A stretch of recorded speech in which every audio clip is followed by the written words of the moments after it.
ചേട്ടാ കുഞ്ഞിന് അനക്കമില്ല, അവളെന്താ ഇങ്ങനെയെന്നൊക്കെ ഞാൻ പറഞ്ഞു. ചേച്ചി ഒന്നും പേടിക്കണ്ട, ഞാൻ ചേച്ചി ഒന്ന് സമാധാനിക്കും, ഞാൻ ഒന്ന് എത്തിച്ചോട്ടെന്ന് മാത്രം പറയുന്നുണ്ടായിരുന്നു. അതുപോലെ എനിക്ക് സമാധാനം കൊടുത്തു, ഞാൻ അത്ര എനിക്ക് പറ്റുകയുള്ളൂ. പക്ഷേ ഓപ്പോസിറ്റ് റോങ് ആയിട്ട് ഈ ഒരു വണ്ടി വന്നിട്ട് അതായത് പാമ്പ് വരുന്ന പോലെ തന്നെ വന്ന് വളഞ്ഞ് കയറി വരെ ചെയ്തത്. ഈ പയ്യനാണ് എൻ്റെ കുഞ്ഞിനെ എൻ്റെ തോളത്തോട്ട് തരുന്നത്. അപ്പോൾ ഞാൻ തോന്നപ്പോൾ ആരും പറഞ്ഞു കുഞ്ഞിനൊന്നും കുഴപ്പമില്ല, അപ്പോൾ അത്യാവശ്യം ആൾക്കാരൊക്കെ കൂടിയായിരുന്നു.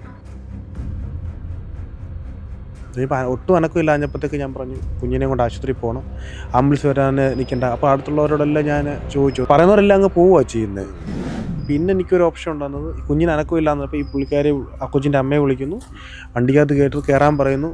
കയറിയിട്ട് എത്രയും പെട്ടെന്നൊരു ഹോസ്പിറ്റലിൽ ആ കുഞ്ഞ് രക്ഷപ്പെടുമെന്നൊരു പ്രതീക്ഷയിലാണ് ചെയ്തത്. നമസ്കാരം. 10 മാസം പ്രായമായ കുഞ്ഞിൻ്റെ മരണത്തിനിടയാക്കിയ അപകടം നടന്നത് MC റോഡിൽ കോട്ടയം പള്ളത്ത് വെച്ചാണ്. കഴിഞ്ഞ ഫെബ്രുവരി 5 ഉച്ചയ്ക്ക് 2:30 ശേഷമാണ് അപകടമുണ്ടാകുന്നത്. ഈ അപകടം നേരിൽ കണ്ട ദൃക്സാക്ഷിയും ഈ കുഞ്ഞിനെ രക്ഷിക്കുന്നതിനായി ആദ്യം ആശുപത്രിയിലേക്ക് തൻ്റെ വാഹനത്തിൽ കൊണ്ടുപോയ ആൾ തിരുവല്ല സ്വദേശിയായ ജോബിനാണ് ആ കുഞ്ഞിൻ്റെ ജീവൻ രക്ഷിക്കുന്നതിന് വേണ്ടി ആ കുഞ്ഞിനെയും അമ്മയുമായി വാഹനത്തിൽ പോയത്. ആ സമയം നിങ്ങൾ നേരിട്ട് കണ്ടു ഈ അപകടം? നേരിട്ടുണ്ട്. എൻ്റെ ഫ്രണ്ടിലായിരുന്നു ഈ വണ്ടി ഉണ്ടായിരുന്നത്. അപ്പോൾ ഞാൻ ഈ മെഡിക്കൽ ഫീൽഡാണ്, മരുന്നുമായിട്ട് പോകുന്ന ഡ്യൂട്ടിയാണ് എൻ്റെ. അത് കോട്ടയം മെഡിക്കൽ കോളേജ് മരുന്ന് ഇറക്കിയതിന് ശേഷം ഓർമ്മകാവല കഴിഞ്ഞ് പതുക്കെ നമ്മൾ വന്നുകൊണ്ടിരിക്കുകയായിരുന്നു. അപ്പോഴാണ് നമ്മുടെ ഫ്രണ്ടിൽ ഈ വണ്ടി പതുക്കെ പോയിക്കൊണ്ടിരിക്കുക, സൈഡ് ചേർന്ന് പോകുമായിരുന്നു. ഓപ്പോസിറ്റ് റോങ് ആയിട്ട് ഈ ഒരു വണ്ടി വന്നിട്ട് അതായത് പാമ്പ് വരുന്ന പോലെ തന്നെ വന്ന് വളഞ്ഞ് കയറി വരെ ചെയ്തത്. അപ്പോൾ എൻ്റെ ബൈക്കിലുണ്ട് ആ വെള്ളം കൊണ്ട് വന്ന വണ്ടിക്കാരനെ പയ്യൻ ഏസ് ആണ്. ആ വണ്ടി വന്ന പയ്യൻ വന്ന് എൻ്റെ കൂടെ വന്ന് ഇറങ്ങി.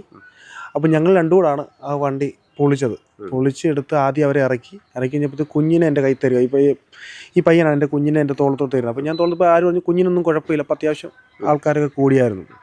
അപ്പോഴാണ് അമ്മയുടെ തല പൊട്ടിയിട്ട് ബോധമില്ലാതെ ഇങ്ങനെ ചോര ഒലിച്ചുകൊണ്ടിരിക്കുന്നത്. ആവില്ല. അപ്പം ഞാൻ ഓർത്തു അവർക്കെന്തോ സംഭവിച്ചു, അപ്പോൾ കുഞ്ഞിന് കുഴപ്പമില്ല എന്നെല്ലാവരും പറഞ്ഞു. അപ്പം ഞാനും മാറി നിന്നിട്ട് കുഞ്ഞിൻ്റെ ഈ കുറച്ച് നേരം തട്ടിയിട്ട് അനങ്ങത്തില്ലല്ലോ, ഇത്രയും സൗണ്ട് ഉണ്ടായിട്ട് അനങ്ങാത്തതുകൊണ്ട് കാലിൻ്റെ ഈ വെള്ളം ചൊറിഞ്ഞു പോയി.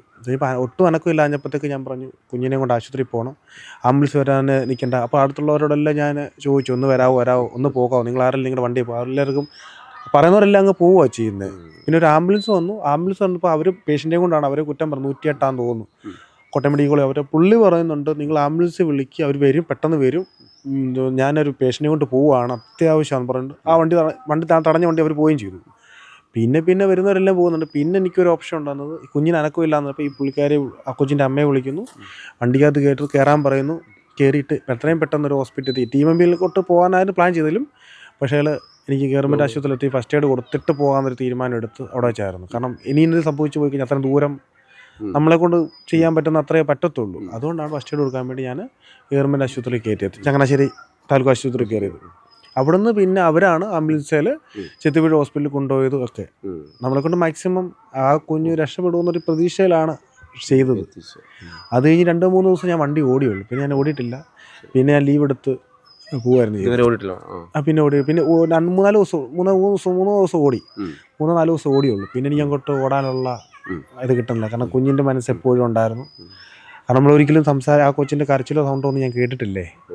ആദ്യമായിട്ട് എൻ്റെ കൈ കിട്ടി, ആ ഉറങ്ങുന്ന പോലെ തന്നെ അവസാനം വരെ ഞാൻ കണ്ടത്. ആദ്യമായിട്ട് കാണുന്നത് അവരെ എല്ലാം എല്ലാവരും പുതുമുഖങ്ങളായിരുന്നു. എല്ലാവരും ഓരോരുത്തർ പറഞ്ഞു ഇന്ന ആടെ മോളാണ് എന്ന് പറഞ്ഞ് ഫോൺ വിളിക്കുകയൊക്കെ ചെയ്യുന്നുണ്ട്.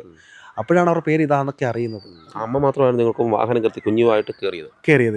അവരെ കയറി നമ്മൾ എത്രയും പെട്ടെന്ന് മാക്സിമം എന്നെ കൊണ്ട് സ്പീഡിലാണ് വിട്ടത് ഞാൻ. അപ്പം അങ്ങനെ പിന്നീട് അവരെ കണ്ടോ, അമ്മേനെ കണ്ടോ? ഞാൻ പിന്നെ ഇവർ അമൃതയെ കൊണ്ടുപോകുന്നതിന് മുമ്പായിട്ട് ഒരു വട്ടം കൂടി ഞാനൊരു ഓട്ടം കഴിഞ്ഞ് വരുമായിരുന്നു, നമ്മുടെ റാന്നി സൈഡിൽ നിന്ന് വരുമായിരുന്നു. അപ്പം വന്നപ്പം ഞാൻ വണ്ടിയെ കയറ്റിക്കൊണ്ടപ്പം ജസ്റ്റ് കണ്ടു, വർത്താനം പറഞ്ഞായിരുന്നു. ഇന്നലെ ഉണ്ടായ വാർത്തയൊക്കെ അറിഞ്ഞല്ലോ, പെട്ടെന്ന് അറിഞ്ഞു. ഞാൻ ഇന്നലെ ഞാൻ പുറത്ത് വേറെ സ്ഥലത്ത് പോയിക്കുമായിരുന്നു. അവിടുന്ന് ഇറങ്ങി കഴിഞ്ഞപ്പോഴത്തേക്കാണ് ഈ വാർത്ത അറിയുന്നത്. ഒരു ബന്ധുക്കളെ വിളിച്ച് പറയുന്നത് തന്നെ. പക്ഷേ പ്രതീക്ഷിച്ചു ഈ കുഞ്ഞിൻ്റെ കരച്ചിൽ എടുക്കുമെന്ന് ഞാൻ അവരോട് ഞാൻ വരുമെന്ന് എല്ലാം ഓക്കെ ആയിട്ട് വരുമെന്ന് പറഞ്ഞു. പക്ഷേ ഇപ്പോഴും വേറൊരു സന്തോഷം എന്ന് പറഞ്ഞാൽ കുഞ്ഞിന് അവയവങ്ങൾ ദാനം ചെയ്തുകൊണ്ട് അത് അവർക്ക് ചെയ്യാൻ പറ്റിയല്ലോ എന്ന് ഓർത്തു പോയി. അവരുടെ പ്രയാസം ഞാൻ നല്ലപോലെ കണ്ട. അവർക്ക് അത് എങ്ങനെ പറ്റിയെന്ന് എനിക്ക് തന്നെ അതിശയിച്ചു പോയി.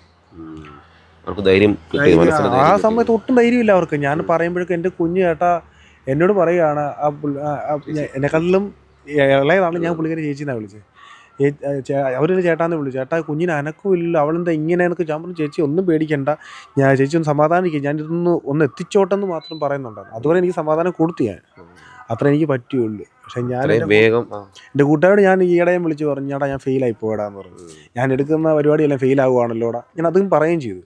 അപ്പോൾ അവന്മാർ പറഞ്ഞു, വാർത്തയെല്ലാം കണ്ടിട്ട് എന്നെ രാത്രി വിളിച്ചിട്ട് പറഞ്ഞു, ചേട്ടാ നീ ചെയ്തത് ഫെയിലായിട്ടില്ല, ഇതുപോലെ അങ്ങനെയൊക്കെ പറഞ്ഞപ്പോൾ ഒരു മനസ്സിന് സന്തോഷമുണ്ട്. അല്ല, അന്നേരം എന്തെങ്കിലും കുഞ്ഞിൻ്റെ ജീവൻ രക്ഷിക്കൊണ്ട് നിങ്ങൾ ഒരു നല്ല ശ്രമം നടത്തി. എത്രയും വേഗം ഒരു സമയം പോലും കളയാതെ നിങ്ങളുടെ വാഹനത്തിനെ കൊണ്ട് ഒരു വണ്ടിക്കിട്ട് ബാക്കിലത്തെ മൽഗാടും പറിച്ചിട്ടാണ് ഞാൻ കയറി അതിന് പോയത്. അതിൻ്റെ ഇടയ്ക്ക് ആ പിള്ളേരോട് സംസാരം ഉണ്ടായി. അപ്പം ഇവർ വീട്ടുകാർ തന്നെ പറഞ്ഞു, ഞങ്ങളെല്ലാം സെറ്റിൽമെൻറ്റ് ചെയ്തോളാമെന്ന് പറഞ്ഞു. അപ്പം ഞാൻ അതിനോട് ചോദിക്കാൻ എനിക്ക് പറ്റത്തില്ലല്ലോ, കാരണം എൻ്റെ ഭാഗത്ത് മിസ്റ്റേക്കാണ്, കാരണം ഞാൻ റോങ് ആയിട്ടാണ് കയറി വന്നത്, എൻ്റെ ഭാഗത്ത് മിസ്റ്റേക്ക് തന്നെ. അവിടെ വെച്ച് വേറെ ഈ കുഞ്ഞിൻ്റെ മരണത്തിനിടയാക്കിയ അപകടം ഉണ്ടായ വാഹനം അത് ഓടിച്ചിരുന്ന ആരായിരുന്നു? ഒരു 85 വയസ്സുള്ളവർ. അത് ഈ കുഞ്ഞിനെ തോളത്തിട്ടോണ്ട് ഞാൻ അവരെ രക്ഷിക്കാൻ വേണ്ടി ഒരു കാല് ചവിട്ടിയിട്ട് ഞാൻ വലിച്ചു തുറന്നപ്പോൾ അവർ എയർ ബാഗ് വർക്ക് ചെയ്യപ്പോൾ ഓക്കെയാണ്, അവർക്ക് വലിയ കുഴപ്പമൊന്നുമില്ല. അപ്പോൾ ആ അപ്പച്ചനെ പിടിച്ച് ഇറങ്ങി കയ്യെ പിടിച്ച് കുഞ്ഞിനെ തോളത്തിട്ടുകൊണ്ട് തന്നെയാണ് ഇറക്കുന്നത്. ഇറങ്ങിയ പറഞ്ഞു, ഞാൻ ചോദിച്ചു എങ്ങനെ ഉണ്ട് അച്ഛാ, കുഴപ്പമില്ല, ഇല്ല കുഴപ്പമൊന്നുമില്ല, അവർ റോങ്ങാണ്. ഞാൻ പറഞ്ഞു അവർ റോങ് അല്ല അച്ഛൻ, നമുക്ക് പിന്നെ സംസാരിക്കാം, നിങ്ങൾ കുറച്ച് റെസ്റ്റ് എടുക്ക്, നമുക്കൊരു ആശുപത്രി പോകാം, ആംബുലൻസ് ഇപ്പോൾ ഒന്നിച്ച് നമുക്ക് പോകാമെന്ന് പറഞ്ഞു. അതെല്ലാം പറഞ്ഞത് ഈ കുഞ്ഞിനെ തോളത്ത് വെച്ചോണ്ടാണ് പറയുന്നത്. അത് കഴിഞ്ഞിട്ടാണ് ഞാൻ കൊച്ചിനൊന്ന് മാറിക്കൊടുത്തു, ഒരു കൊച്ചിന് മാറിക്കൊടുത്തായിരുന്നു അവിടെ ഇന്ന പയ്യനെ. അവന് മണിയെടുത്ത് പിടിക്കുക, ഞാനൊന്ന് വണ്ടി ഒന്ന് റെഡിയാക്കട്ടെ എന്ന് പറഞ്ഞു. അപ്പനാണ് കുഞ്ഞിൻ്റെ അമ്മയുടെ പിന്നെ കിട്ടുന്നത്. പിന്നെ അമ്മ മേടിക്കുന്നത് കുഞ്ഞിനെന്താ ഇങ്ങനെ ഇവളിങ്ങനെ എന്തുവാണ് കരയുന്നത്, ഇങ്ങനെ ഉറങ്ങത്തില്ല എന്ന് അമ്മയ്ക്ക് ഡൗട്ട് വന്നു. അങ്ങനെ സംസാരിച്ച് അങ്ങനെ കയറി പോകുന്നതായിരുന്നു. ഏതായാലും അപകടം നടന്ന ഉടൻ തന്നെ ആ കുഞ്ഞിനെയുമായി ആശുപത്രിയിലേക്ക് ഓടുകയായിരുന്നു ജോബിൻ നടത്തിയ പരിശ്രമമൊക്കെ ഇപ്പോൾ വിഫലമായി, കുഞ്ഞ് മരണത്തിന് കീഴടങ്ങുകയും ചെയ്തു. എന്നാൽ ഇപ്പോൾ ഒരു പ്രത്യാശ നൽകുന്നത് ആ കുഞ്ഞിൻ്റെ ജീവൻ 5 പേർക്ക് കൂടി വെളിച്ചം നൽകിക്കൊണ്ട്, ജീവിതം നൽകിക്കൊണ്ടാണ് ആ കുഞ്ഞ് ഈ ലോകത്തോട് വിട പറഞ്ഞതെന്ന് പറഞ്ഞുകൊണ്ട് ആശ്വസിക്കുകയാണ് ജോബിനും നാട്ടുകാരും എല്ലാവരും. Cameraman ജിതിനൊപ്പം CR Sam, Marunadan Malayali, Thiruvalla.